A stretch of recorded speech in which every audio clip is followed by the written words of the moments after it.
So I think the way this works is you're supposed to come along and have like a very well prepared, perfect 5 minutes of absolutely beautiful material that ties together in this wonderful way. What you're not supposed to do is turn up on the spur of the moment, and drink too much wine and then just think, can I riff it? But we'll see how we go. Anyway, the story here, it's all about growth. So I'm going to tell you a story. It starts with a journey, and it then has some growth, and then it ends in tragedy. And I'm just bracing you because, there's moments. And many years ago, I was a student, and I studied zoology because I had an infatuation with David Attenborough. And people, come on, there we go. And it got to the point where we're getting towards our final year. You've got to do some research.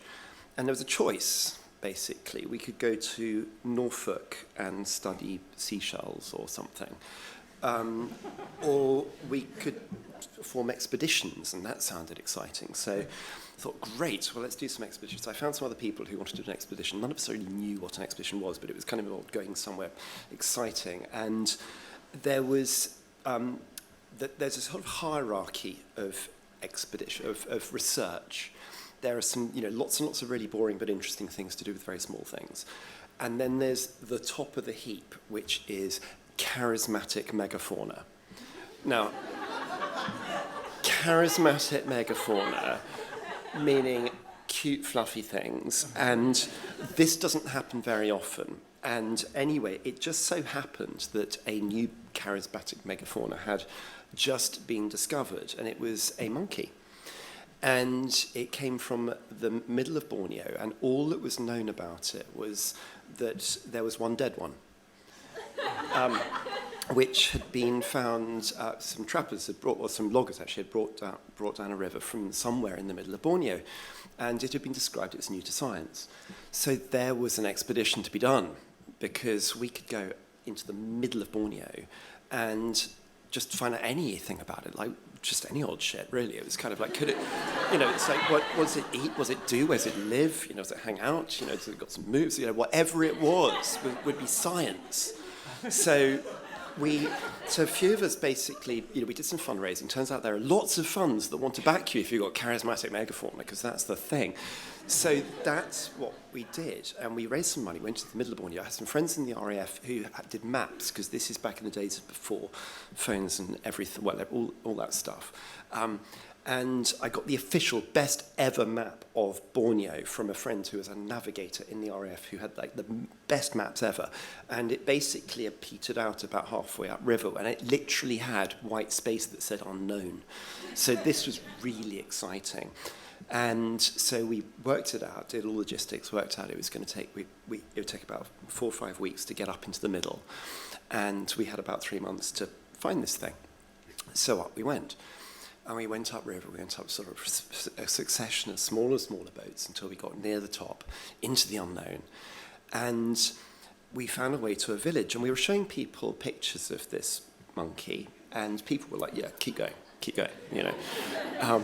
and eventually we got near the top, and we got to this village, and we showed them, like, not only did they say, yeah, we got it, but we had translators with us. I can't quite do the, yeah, we got it in deepest, I can't remember the language. Anyway, that's not the point. But we showed them the picture, they knew it, and they had a sign for it, which I'd need to drink more wine to be able to, echo what this monkey did.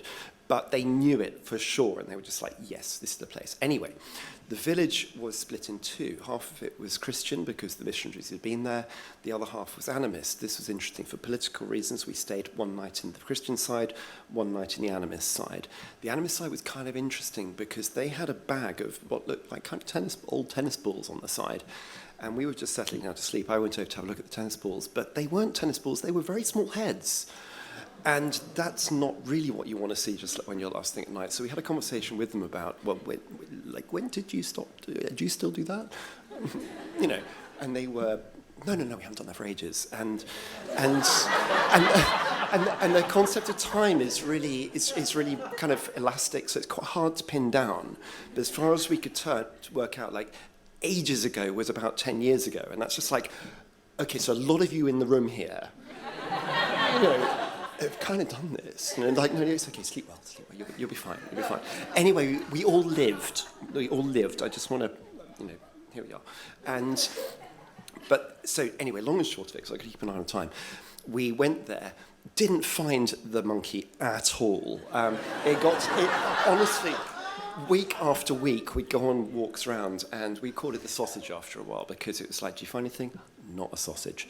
And so in the end, in a sort of last-minute thing, we've got to come, it's really embarrassing, got to come back with something. I thought, well, there's no shortage of ants. There are massive ants everywhere. There are army ants. They're biggest ants in the world. It's like literally that big. All the things were there. So I just scooped up boxes of ants thinking, fuck it, got to come back with something. Turned out, this is really cool, because the last time that anyone went to Borneo and looked at ants was like 1924. So there were masses of new species. So that at least one of which has been named, and then there's lots of others sort of waiting in the Natural History Museum. This isn't the point. Let's get to growth and tragedy. Here we go. That's what the story was about. Anyway, on the way back home, we did come back with one unexpected visitor, because one of my friends got stung in his cheek. And as this thing happened in his cheek, it grew, and it got to the stage where it was really quite clear there was something in his cheek. It wasn't actually, an ordinary sting. It moved.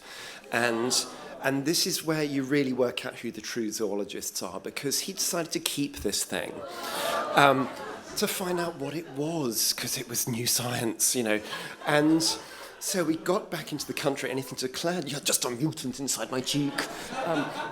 But he kept this thing, and it grew and grew, and it got to the final stages, and we're back in town, and he was in Sainsbury's at about a bright sunny afternoon, summer's day afternoon, and this thing that he'd been nurturing for so long took its moment to emerge into the world. And there he was at the checkout as this thing emerged from his cheek, and it had wings. And there's a lot of sort of screaming and oohing going on from the supermarket, starting with the cashier and spreading around anyone who happened to be nearby, at which point it flew away. And everybody else was distraught. There's a lot of, oh my God, but my friend was just, no. And there is the tragedy.